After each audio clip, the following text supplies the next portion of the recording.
Villa versus Arsenal preview, Arteta versus Emery, talking about the misunderstanding we have today of failure, especially when it comes to Arsenal. Yes, Fleet-footed is back. I'm back, guys. And there's a lot I have to say, but this is mainly going to be a preview ahead of the match against Villa tomorrow. So let's get straight into it. Villa versus Arsenal preview. Now, this one is a bit of a grudge match for me. I'm not going to lie to you. When I see all the talk about, oh yeah, Emery's a better coach than Arteta, it ticks me off. It gets me so annoyed because you hear so much boneheaded comments from people who don't understand football. But I'm not going to get angry. I'm just going to be calm and explain my point, right? So, Arsenal versus Villa. When you actually look at the underlying stats for our past 3 matches against Villa, there's more than what meets the eye, which is the point I'm going to make, right? But let's just tell me if you see a consistent pattern here.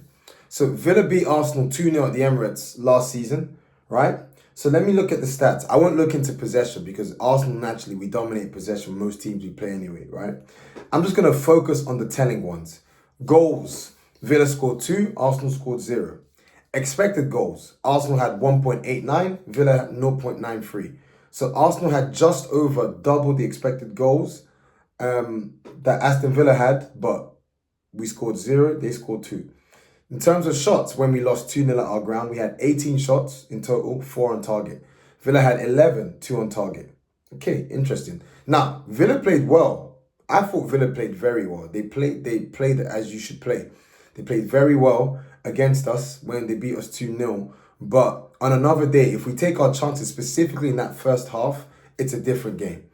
It's completely a different game, and we all know that. Let's see if a consistent pattern happens when you look at this underlying stats when we played Aston Villa at their ground last season where we lost 1-0. So, our goals scored. Aston Villa scored 1, Arsenal scored 0. Expected goals for Villa on that day, 0.63.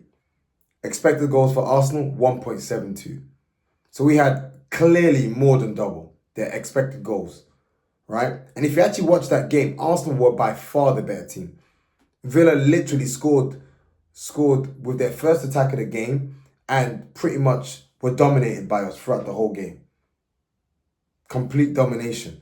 Now, they had 10 shots, 3 on target. We had 12, 5 on target, right? But if you watch both of those games, Arsenal on another day, if we have our shooting boots on, it's a different game. Completely different game. Now, if you look at, even when we beat them 4-2 at their ground, right, in that topsy-turvy game, right, they scored 2 goals, we scored 4, and with the last 2 coming in like the last, 4 minutes, right? But if you look at the game, they had 7 shots, 5 on target. We had 20 shots, 5 on target. 20 shots, 5 on target. If you look at expected goals that game, they had 0.3 expected goals. We had 2.86 expected goals. I think there's a clear narrative, right, as to how these games go. It's simply Arsenal are not being efficient in the final third. We're not taking our chances. That's literally it. If you look at performance-wise, Villa are not they're not tactically outclassing us. They're not dominating us. It's literally, they're more, what's the word I'm looking for? They're more clinical. They're taking more of their chances. So that tells me if I look at the stats, Arsenal just need to take their chances. If we have our shooting boots, it's game over. But that's a big if. And this is the yardstick that you actually can beat Arsenal with. Because who cares about our performances? Who cares about how good we are? Who cares how much we do getting into the box if we can't put the ball at the back of the net? And I think that's the only thing that that's the only stick you can beat Arsenal with, is that unfortunately these performances mean nothing, because I've just gone through these stats, but I don't think anyone knew about these stats. Why? Because they're focused on the main stat, the score. The score tells us that we lost. So I'm looking forward to this Villa match. I expect us to win. I want us to win. Not even I expect it. Get your shooting boots on. Get your shooting. Villa are a good team. And I'm not trying to knock Villa or look down on them, but we are the biggest title threat for Man City, if not potential winners of the league this season. Go and flex on them. Go to their ground and beat them. You did it against Man United last season. Like look at the West Ham match when people talking West Ham when they beat us 2-0 our ground, and all of us were saying yep we missed chances blah blah blah. Oh, the score matters. What happened when we went to London Stadium? Slapped them 6-0. Now I'm not saying we're gonna beat Villa 6-0. All I'm saying is go and flex on Aston Villa. This is a team as good as they are. This is a team that when we come head to head, we've not been outperformed. We've not been outplayed. They've not even created more chances than us. It's literally a matter of us not taking our chances. So I want to see us take our chances. And that's why, in terms of scores, I go 2-1, 2-1 Arsenal. 2-1 Arsenal. I can't see us keeping a clean sheet there because Villa are a good team at their ground, but I see us getting a win. I can see us winning 2-1. We just got to take our chances, right? So that's my score prediction for Arsenal versus Villa away. And it's backed by the stats. Stats say that we create more chances against them when we play. Stats say that we outplay them. It's just, we just don't finish. So I'm going to go with us winning in the hope that we have our finishing boots on. And now I want to quickly wade on this whole Arteta versus Emery chat. I've seen it all week, and I've said my thoughts on the 12th Man, Dan Potts' podcast on Tuesday. And it's interesting. I'm going to start with Emery. Unai Emery is a good manager. I don't understand why Arsenal fans hate on him. The guy is a good manager. He's a good manager. He created history at Villarreal, won them their first ever trophy, right? I believe so, first ever European trophy. And he's won the Europa League like 4 times. The guy's clearly a good manager. He's come into Villa, revolutionized the club. He's changed it. You know, he's got players wanting to play for him. He's got players coming to Villa because of him. You know, he's the Paul at Aston Villa, right? So he's a good manager. So I don't agree with fans trying to raise Arteta up by beating down Emery. I don't really like the whole beating down of Emery. It just didn't work at Arsenal, right? Why did it not work? Emery he lacked the persona. He lacked the character. He lacked the what's the word I'm looking for? And ultimately let the players walk all over him. That's it. He let the toxic culture of Arsenal swallowed up Emery, right? That's why he ultimately failed. And the thing is, people like to compare Emery, blah, blah, blah. The fact of the matter is, it's a stupid debate because as good as Emery is as a coach, he ultimately failed at a place that Arteta is thriving at. Now, yes, Arteta's not won a trophy yet, but what people fail to realize is this is my man's first job in management. His first job in management is coaching Arsenal. I don't care about our banter era, blah, blah, blah, blah. All of this. Arsenal are one of the biggest clubs in the world. We are one of the biggest clubs in England. We are the Invincibles. We are a team that's won the Premier League 3 times. Yes, of course, we've not won in ages, but we are a winner. We are one of the winners, sorry. Like, Arsenal are a big club. Whether you hate on us or not, Arsenal are a big club, right? So for Arteta to come and take that job at a big club as your first job, with the club the way as toxic as it was, for him to come and people are saying, yeah, at the time when Arteta came in, yeah, Kroenke, it coincided that the Kroenke's taking full ownership of the club, blah, blah. Yes, that's all true. However, my man changed the culture of the club.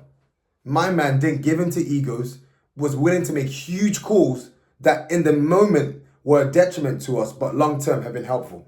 What are those huge calls? Ozil and Aubameyang. When our team was crying out for players like them, because of their attitude and their ego, even Guendouzi, Arteta's like, nope, I'm the coach, I'm the gaffer, you get out of my team, I'm not having this. And it cost us in the short term, but in the long run, it's paying dividends, right?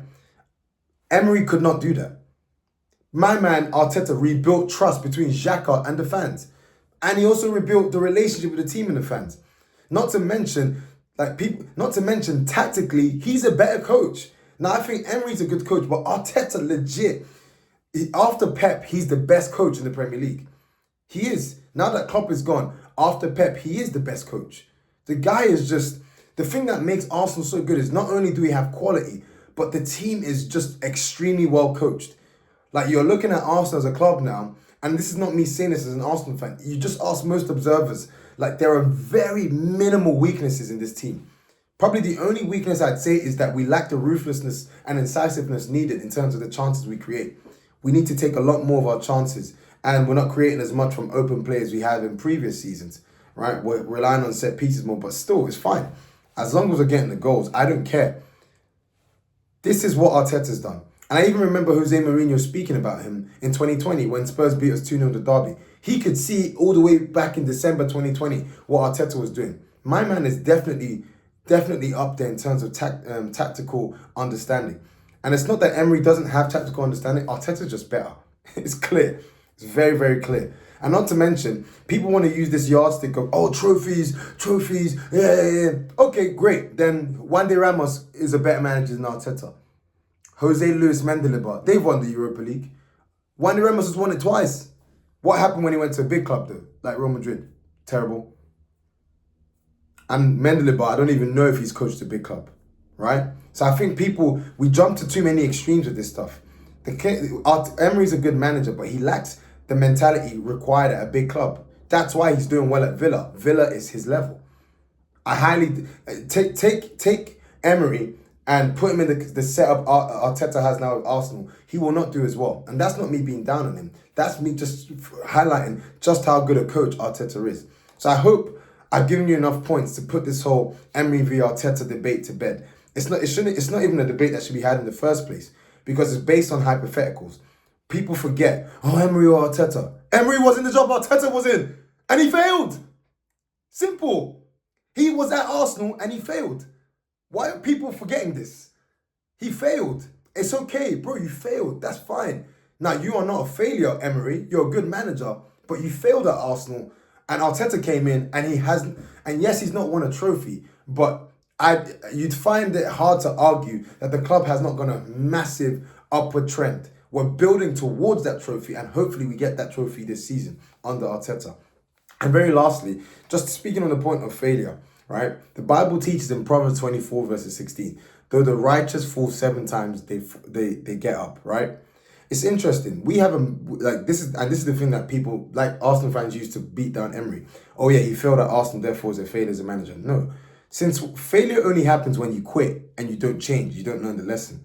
Failing doesn't make you a failure. If you get up, you repent, and you go one step better.